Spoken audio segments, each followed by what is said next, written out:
Hi everyone, Dr. Brian Stenzler here with this week's Wellness Wiki, The Truth About Corn Syrup.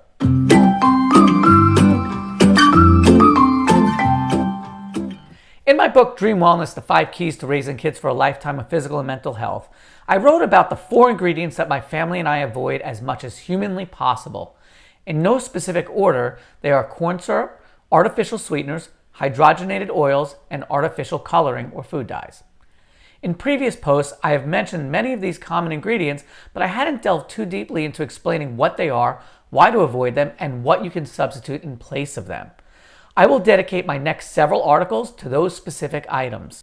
While these are not the only ingredients that you should consider avoiding, if you want your body to look, feel, and function the way you desire, there is no place for these items in your or your family's diet, period. So what is corn syrup? Corn syrup and high fructose corn syrup are both forms of processed sugar, and they seem to be in almost everything processed and sweet in the United States. They are derived from corn and are just as sweet as table or cane sugar, but much worse for you. The difference between corn syrup and high fructose corn syrup is that corn syrup is the product of breaking down cornstarch into individual molecules and is 100% glucose, whereas high fructose corn syrup is corn syrup that has had enzymes added that convert some of the glucose into fructose. For purposes of this Wellness Wiki, we will use them interchangeably since the adverse effects are essentially the same. So if they're so bad, why are they everywhere? Did you know that the United States government pays farmers approximately $100 billion to grow corn?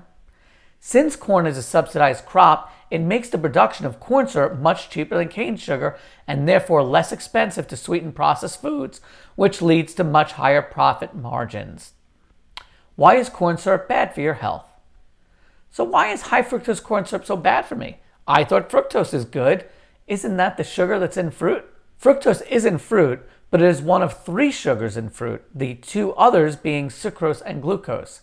When fructose is consumed in large amounts, especially when not bound to sucrose, it can have very harmful impacts on your health. According to a 2013 article, risk of metabolic syndrome, type 2 diabetes, and cardiovascular disease are all increased. Additionally, corn syrup will always be genetically modified because 2 of the enzymes that are used to make it more stable are genetically modified. Additionally, most, some argue all, of the corn supply is now genetically modified in some way. Another issue with high fructose corn syrup is that it easily converts into fat because fructose is metabolized in the liver, which in turn stores it as glycogen, stored carbs, but with a limited capacity. This can lead to fatty liver and obesity more so than consuming cane sugar. Also, high fructose corn syrup does not satiate the person's appetite like cane sugar, thus having people consume much more than what they would usually have eaten. Alternatives to corn syrup. Sadly, if you're not a food label reader, it is likely that you have many items in your home that contain it.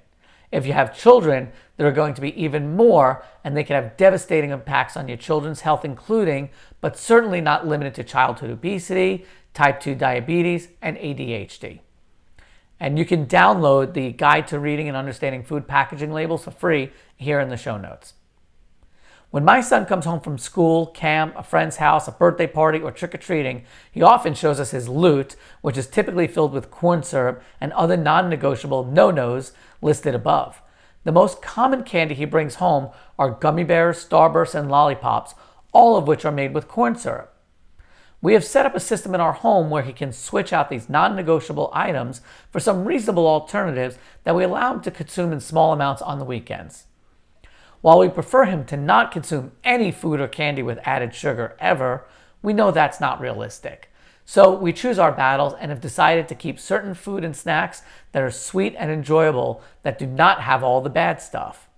Our family will always choose regular cane sugar over corn syrup no matter what. That said, when possible, we will choose food items with more natural types of sugar, which will be a little less destructive than regular refined cane sugar. These options include coconut palm sugar, coconut nectar, raw honey, agave, maple syrup, date paste, date syrup, and blackstrap molasses. While many of these have a lower glycemic index than sugar, you should be reminded that they are still sugar and should be consumed in limited amounts. In the show notes are the alternatives that we choose for the most common culprits. Navigating through a sugar-crazed world, especially while raising children, is no easy feat. I know it is tricky finding a balance between being very conscious of what you consume and not depriving yourself or a child of life's little indulgences. That said, you can essentially have your cake and eat it too, if you make wise choices by making the bad stuff a little less bad by choosing higher quality ingredients, particularly in the sweetener category. And no, that does not mean to go with artificial sweeteners that have 0 calories. I'll cover those next week. I would love to hear what's worked for your family. Please comment and share your favorite products, recipes, and solutions to avoiding corn syrup. If you enjoyed this week's Wellness Wiki, please be sure to share it with others. And until next time, we look forward to helping you and your family live your dream every day.